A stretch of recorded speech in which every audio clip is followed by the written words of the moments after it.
Category of citizens को आप ये फैसिलिटी देते हैं, ये प्रिविलेज देते हैं, ये कंसेशन उनको दे देते हैं, तो जो बाकी लोग हैं उनका क्या बनेगा? जा डिस्क्रिमिनेटरी यहाँ आ जाता है जी। देयरफॉर अगर ये कोर्ट में चला जाए, सुप्रीम कोर्ट में, they will strike it down जी, they will strike it down with, I have absolutely no doubt in my mind जी। तो क्यों अपने आप को इन्वॉल्व करते हैं इसके साथ जी? जो बाकी लोग इसके एम्बिट में लोग नहीं आते हैं, वो उनको हम क्या कहेंगे जी कि एक क्लास ऑफ पीपल है, उनके लिए एक लॉ है और बाकी जो सिटीजन ऑफ पाकिस्तान है उनके लिए कोई और लॉ है जी।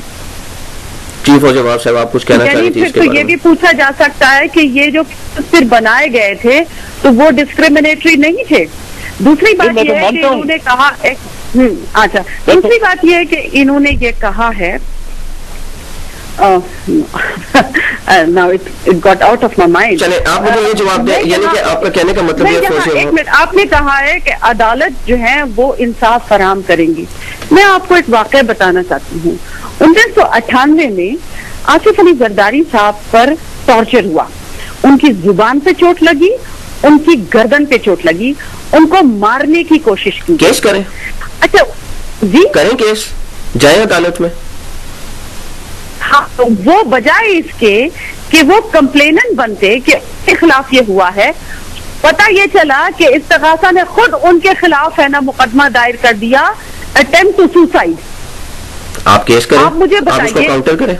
आप नहीं, देखिए बहुत सारे मुकदमे हो गए, you can not go on. Actually बात यह है कि रोएदाद खान साहब हुई और ये जितने लोग हैं, ये खुद इन्होंने तो कोई मुकदमे फेस किए नहीं, इन्होंने ना जेलें काटी ना इनको मालूम है। तो कोई गलत काम नहीं किया ना? लोग कह देते हैं कि जी, मैंने कहा गलत काम भी तो नहीं किया होगा ना, जेलें नहीं काटी हैं, जेलें तो आप ये कहना चाहते हैं कि ये जो केसेस बने हैं वो सच की बुनियाद पर बने हैं? अच्छा चले थोड़ा सा ये नहीं, मैं आपके तवज्जो से देखिए फौजी अहमद साहब, आप बहुत करीब हैं पाकिस्तान पीपल्स पार्टी के, आप बहुत मुदब्बिर पॉलिटिशियन हैं। सही होते, अगर ये सही थे और पिछली कई हुकूमतें जो हैं वो इन खिलाफ अपनी तमाम वसाइल इस्तेमाल कर रही थी इनको सच साबित करने के लिए, तो वो क्यों नहीं सच साबित कर सकी? अच्छा, एक बात बताइएगा, आपने जिस तरह से बात की कि ये केसेस जो हैं वो गलत हैं या ये जो है सारे पॉलिटिकली विक्टिमाइज करने के लिए बने थे। 1996-97 में जरदारी बेनजीर साहबा के मैं कुछ गोशवारे आपकी नजर करूंगा और आई एम प्रीटी श्योर कि आपकी नजर ये पहले भी हो चुके। 1 करोड़ 76 लाख रुपए जरदारी साहब का एसेट्स थे और 1 करोड़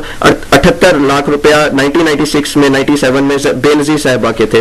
1996-97 में जरदारी साहब ने 4,95,000 का टैक्स दिया और बेनजीर साहबा ने 4,39,000 रुपए का टैक्स दिया। आप उनके इतना करीब नहीं है, आप बताएं कि ये उनके जो गोशवारे उन्होंने जमा कराए थे, क्या ये दुरुस्त है फिर कि 1 करोड़ की जरदारी साहब की है और 1 करोड़ बेनजीर की है? अगर उन्होंने ये जमा कराए हैं ये दुरुस्त हैं, और ये आपने कैसे तय कर लिया कि जो भी पैसा है वो इल गॉटन है?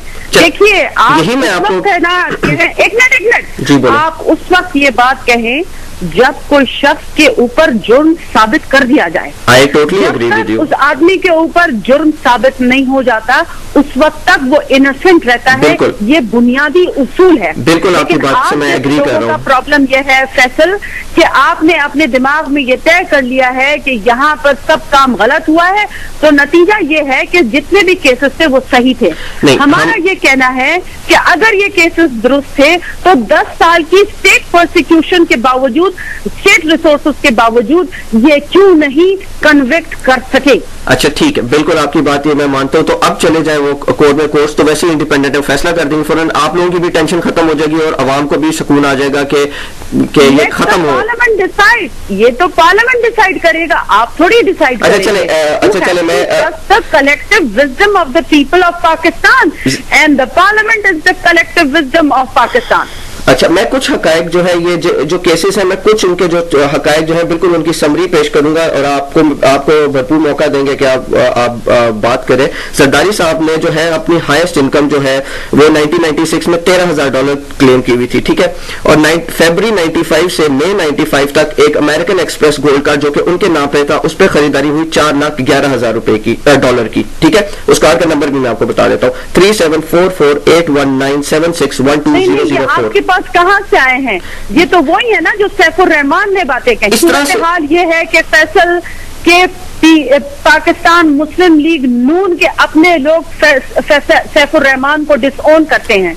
चलो सही है, ठीक है, आगे चलते हैं, कर देते हैं। आप उनके बनाए हुए केसेस का रेफरेंस ना दें। ठीक है, आगे चलते हैं। जान होती तो आज किसी नतीजे पर पहुंच चुके होते और हुकूमत का इतना पैसा और पाकिस्तानी टैक्स पेयर्स का इतना पैसा ना लगता। ठीक है मोहतरमा, आगे चलते हैं। पोलैंड की गवर्नमेंट ने 500 पेजेस का जो है वो डॉक्यूमेंट दिया पाकिस्तानी गवर्नमेंट को। अच्छा, और ये जो केसेस है मैं पहले कह दूं कि इनको आपको अगर ये गलत है तो मेरे ख्याल से आप लोगों को उन लोगों को भी सू करना चाहिए, जिसमें जो है वो इंटरनेशनल प्लेयर्स भी आ जाएंगे कि जिन्होंने जो है वो आप लोगों को फिर जरदारी साहब को डिफेम करने की कोशिश की। बहरहाल एक केस है, पोलैंड की गवर्नमेंट ने 500 पेजेस का डॉक्यूमेंट दिया पाकिस्तानी गवर्नमेंट को related to corruption charges against Benazir और जरदारी साहब के, जिसमें 8000 ट्रैक्टर्स की खरीदारी का जिक्र था। ठीक है, और उस ट्रैक्टर्स की खरीदारी का जिक्र था। अच्छा, जी 8000, ठीक है जी।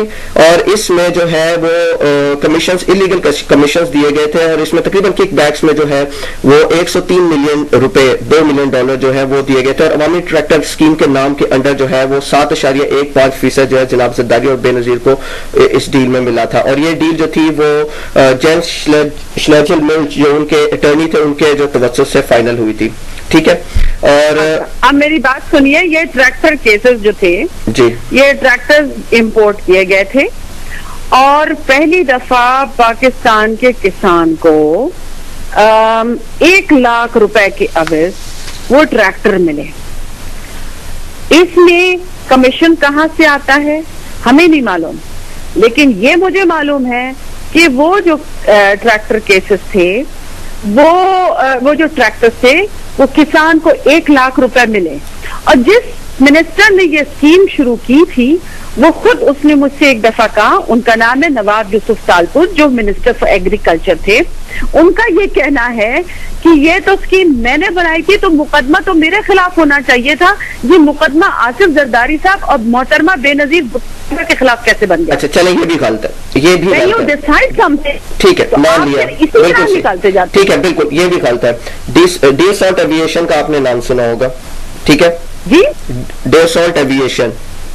अच्छा आप सुन लें, 1995 में फ्रेंच मिलिट्री कॉन्ट्रैक्टर है डसॉल्ट एविएशन। ठीक है, इन्होंने जरदारी साहब और उनके पार्टनर को $200 मिलियन देने का एग्रीमेंट किया था ताकि ये $4 बिलियन के जेट फाइटर डील इनकी फाइनल हो सके। ये डील फाइनल नहीं हुई क्योंकि बेनजीर साहिबा की जो थी वो गवर्नमेंट खत्म हो गई थी, लेकिन जो श्लेजल मिल्च है जो इनके बेनजीर साहिबा के यूरोप में अटर्नी थे, उन्होंने अपनी फाइल्स की मेमो में लिखा हुआ है कि डसॉल्ट हेडक्वार्टर के एग्जीक्यूटिव्स ने 5% कमीशन मार्लेटन बिजनेस SA को देने की ऑफर की थी जो कि जरदारी साहब की ऑफशोर कंपनी थी। ठीक है, और फिर आगे उसने लिखा हुआ है कि ये पेमेंट जो है वो 2 कंपनीज जो कि मिराज मैन्युफैक्चर करती थी, एक था स्नेपमा जो कि इंजन मैन्युफैक्चर करती थी और एक थी थॉमसन CSF जो कि एविएशन इलेक्ट्रॉनिक्स बनाती थी, उन्होंने देने थे।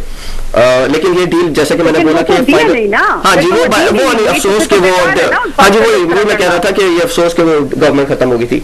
आगे चलते हैं, तो बच्चा ही नहीं पैदा हुआ तो उसका जिक्र क्या करना। जी बिल्कुल, लेकिन मैं उनकी मेमोज का जिक्र कर रहा हूँ कि जिस बच्चे की याद में जो है उन्होंने लिखी हुई थी। रहने दें, ठीक है, आगे चलते हैं ना वो बात करें जो हाथ में आ गई हो। बिल्कुल हाथ में आई हुई बात, चले नहीं चलता। ठीक है, हाथ में आई हुई बात अमेरिका में रहकर इस तरह की बात कर रहे हैं, कमाल हो गया। याफ्ता ममालिक का उसूल यही है कि उनकी सोच जो है वो इस तरह होती है कि bird in hand is worth thousand. ठीक है, आगे चलते हैं, ये भी गलत है, चले ये भी गलत है, आगे चलते हैं। कोटेक्ना और एसोसिएट जनरल डी सर्विलेंस का आपने नाम सुना? SGS, जी हाँ जी, इसका 1994 में कोटेक्ना ने जो है 6% कमीशन देने की ऑफर की थी ऑफशोर कंपनीज को जो कि जरदारी साहब और नुसरत भुट्टो की थी। और एसोसिएट जनरल डी सर्विलेंस ने 6% और 3% देने की ऑफर की 2 ऑफशोर कंपनीज को जो कि जरदारी साहब और भुट्टो साहब की फैमिली को थी। 1995 से 97 तक इन कंपनीज ने जो है पाकिस्तान की इंपोर्ट चेक की है 15.5। मैं वैसे आपको जवाब दे देती हूँ ना इसका। जी देखिए, SGS कोटेक्ना केस जो है वो प्री शिपमेंट इंस्पेक्शन एजेंसीज, ये 2 कंपनीज को मुकर्रर किया गया था।